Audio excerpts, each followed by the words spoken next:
Dibawa kemana ini ikannya deh? Tergantung dari pembeli ya. Kalau sekarang kemana ini nanti? Rekang ini. Yang rekang deh.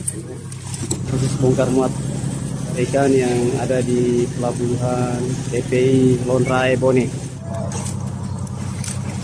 Kembung, ketumbung deh.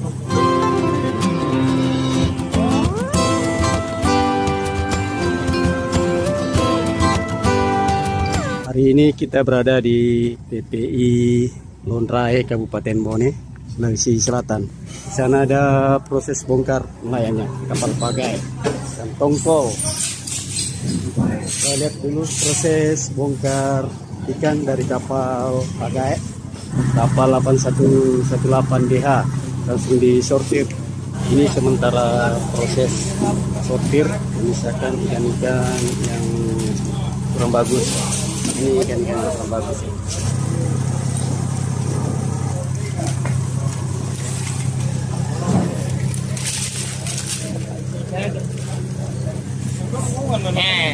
Balik lagi sendiri.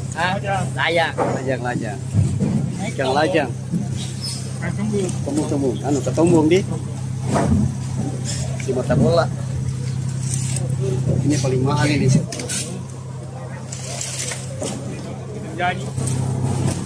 Tadi setelah ditimbang itu diangkut langsung ke sana itu, didus, ganti es batu agar ikannya tetap awet. Ini dibawa kemana ini ikannya deh? Tergantung dari pembeli ya. Kalau sekarang kemana ini nanti? Rekang ini. Yang rekang deh. Itu ikannya satu dos tadi itu berapa harganya? 1 juta. 1 juta ya. Begini ya sekarang satu penumpang sedikit 400, 1 juta 200, karena 1 juta. Kalau begini 800, 700. Terima kasih Pak Andianto. Siap, sama-sama. Semoga rezekinya semakin lancar. Amin.